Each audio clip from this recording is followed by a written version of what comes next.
Hello everybody and welcome back for those of you who are indeed back with me today. I have some good news. I'm feeling much better. Last week was a terrible week with my poor doggy Rusty passing away on Thursday and then me being ill for most of the week as well. However, this morning I woke up and other than a slight backache, I'm feeling 100%, so I'm ready for the day and for this video. First thing I want to do before we get down to the business of the day is I want to tell you a bit about myself and about my YouTube channel and how I am dealing with it. Okay, now the first thing is when one makes a YouTube video, while posting it, you have a couple of choices as far as your comment section is concerned. Now, one of the choices is to let the censorship over to YouTube themselves. What they'll do is they will select all the comments that they deem derogatory or damaging. They will send it to you and then you choose whether you want it published on your channel or not.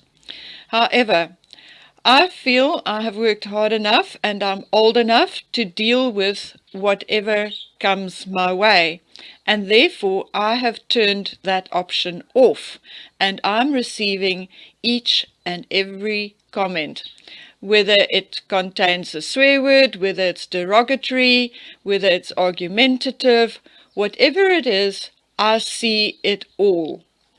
However, there is one thing I need to make very clear, and that is that I truly appreciate each one of you who takes the time to make a comment. And therefore, I'm also trying to return the favor and reply to each and every comment. And if I can't, if there are too many, then at least show you by putting a heart or a thumbs up that I have actually read it. Because if you can take the time out to do that, so can I. Talking about that, I am, however, very grateful that my channel took some time to grow, because during that period I learned from Murky Meg, Yankee Wally, According to Taz, Kelp News, and many others exactly how nasty people can be. And because I've chosen to see all the comments, I'm now receiving some of those extremely nasty comments. And the way I deal with it is the following. I do not delete them all. If they are argumentative, for instance, but they're still semi-decent, I do prefer to reply. And if they are very decent or decent enough, we will have a sort of academic, in inverted commas, discussion on our differences. However, when these comments become personal, I basically just mute or delete. The reason for that is that I think there are two people on my channel who actually know me personally. The one is my one daughter and the other is my other daughter. I do not really have extended family who are interested in what I'm doing. So therefore the rest of the people are all basically strangers to me and do not know me at all. They do not know about my struggles in life, neither do they know about my joys and pleasures in life. In short, they don't know me at all. And therefore, if comments become personal and really nasty, and there's no way we can have an academic or proper discussion on our differences, I do mute and delete. It's just a waste of my time. Having said that, I honestly appreciate every darn comment because I learn so much from these comments. Even the ones who are slightly critical or very critical even. And the reason for that is because I learn from it. People who complain about my sound, that's something I can do something about, and I'm trying. I have received a microphone system, and one of my subscribers have actually helped by finding a manual for this system for me, and it does appear as if what I've learned from the manual is actually working, because my daughter says that my videos sound a lot better on her cell phone. So thank you to that subscriber. You are a sweetheart, Kayla, and I really, really appreciate all the effort you went to help me out. Okay, so that's one thing. People who talk about my accent. I even try and speak a little bit more English here at home so I can regain my previous proper accent, etc., etc. Yes, I learn from these comments, and I do not take offense. The other thing is, people who actually argue points in the video also provide me with information, sometimes unknowingly, information that I then use in follow-up videos. So if they had tried to actually put me off from making these videos, they actually just have the opposite effect. And I sometimes have a good laugh at that, because sometimes by arguing with me, they give me information I did not have before. So hallelujah, and thank you to you guys. Keep on sending those comments. Anyway, so that's it from me. Where my channel is concerned, I really do try and just give you guys a thumbs up or reply when I can. If I miss one here or there, I apologize. I will do my best to get to each one of you. And so we are now moving on to the business of the day. And this one is a doozy. Hang on to your hats, people. Here it comes. Okay, for most of you who've been with me for a week or longer, you guys will know that I made a few huge bloopers in one of my previous videos, the one concerning Megan's education. And that is basically because I'm not familiar with the United States system of education. Here in South Africa, it's quite different. Our academic year starts for schools mid-January towards end of January, for colleges and universities, end of January towards mid-February. And then most of the work is measured and valued by marked exams. Only in university courses like engineering and law do you have credits earned through practical experience throughout the time of studying. Most practical experience will be gained after completing your academic studies at a university, and therefore thus very different from the United States. However, there were some of you who were kind enough to help me out on that and show me where I have gone wrong, and I really appreciate that.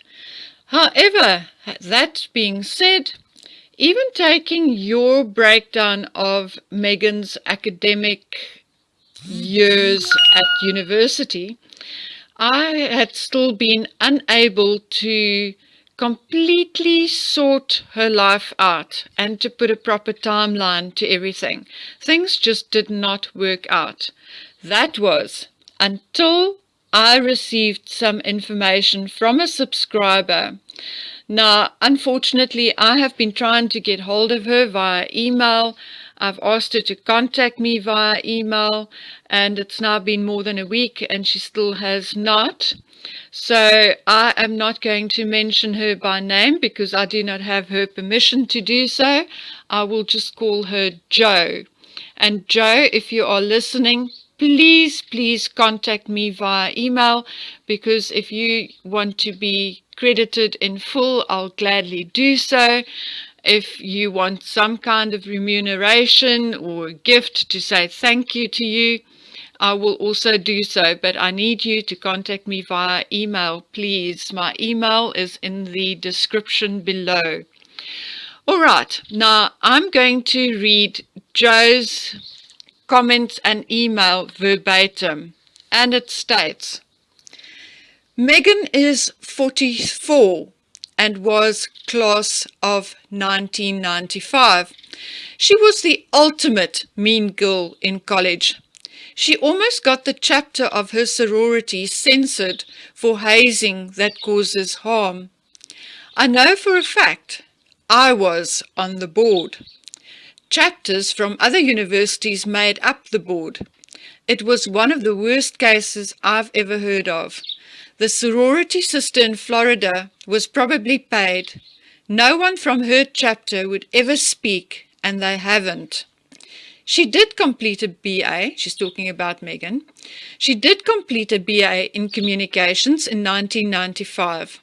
She never took part in drama, that was in college or university. She tried out but never got a part in any of the university productions. Megan tried to change to international studies but was denied. I think that's the info you hit on. Yes, that was indeed the info I hit on, because she did not pass her exams in Argentina. She could not continue on to international studies. Right. The dates you have are the new narrative changing her age. Now she's talking about the dates I had, okay? So again, the dates you have, that's me, are the new narrative changing her age. I was in college at the same time. She finished in 1995. She was born in 1976. The disciplinary board was given her high school records as well as her academic career at Northwestern. The whole chapter was lucky the girls accepted sister status, and I guess that was the girl who was hazed. They accepted her sister status and their medical bills. Megan requested records to be sealed, and Northwestern will not confirm or deny to this day. And I'm going to stop her narrative here because that was exactly my experience as well. I sent an email and I just wanted them to confirm, because I do have her face in one of their leaflets. So I wanted them to confirm what she graduated with and when. And all they confirmed was that she did graduate from Northwestern University. Other than that, there was no further comment. Okay, so going on to Joe's next comment and information I received from her. Sophomores in high school are generally 16 years old. When she said sophomore, that would match up with college. She posted an edited version of her high school address. It was unsolicited. In the address, she admits that she listed herself as white on her school and work applications. Megan also admitted that she was in her 40s. The girls could go see the yearbooks and do the maths themselves. Megan defended lying about age, race, claiming that it was a way of getting ahead. Basically, she rambled. The parents felt her speech was entirely inappropriate and did not promote a positive role model. She finished high school class of 1991. She was at Northwestern from fall 1991 until June 1995. So April-May 1992, she would have been completing freshman year. So saying she was a sophomore fits into the timeline. I find it interesting that Megan has said she had to lie about being biracial. I had a biracial sorority sister who paid her college tuition by modeling. She told me that being biracial was a major plus in getting shows and shoots. She was the real deal. New York, Paris, Milan runways. Megan's stories never add up and never will. So there you have it, folks. The whole lie now debunked. Megan is indeed either nearing her 44th birthday or just had her 44th birthday, and she finished university in 1995. Now, that's not the end of it. If you go way back in my older videos, I made a video about the girl on the yacht with Andy, Prince Andrew. Remember that? If you don't, then scroll back, and a little bit more back, and you will find the video that I made of the girl on the yacht with Andrew. Now, according to that was not Megan. It was another model, and this model even gave interviews to a variety of newspapers about her time with Andrew and how much he pursued them after this holiday. Okay? And now that I have a proper timeline for Miss Megan, I could comfortably go back and look at the dates imprinted on a number of photographs of Andrew on yachts. And guess what I found, people? I found that one holiday Andrew spent on a yacht belonging to or rented by Mr. E, you know, the pedophile guy who apparently committed suicide in jail.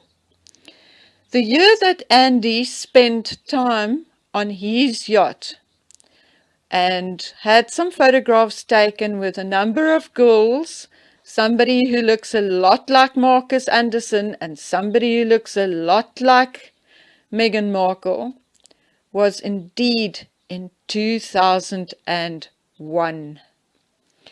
Now, had Meghan still been at university in 2001, had she gone to Argentina in 2001, 2002, had she gone to Spain in 2001, 2002, it could not possibly have been Meghan Markle, and it would just be pure coincidence that this poor girl looked a lot like her.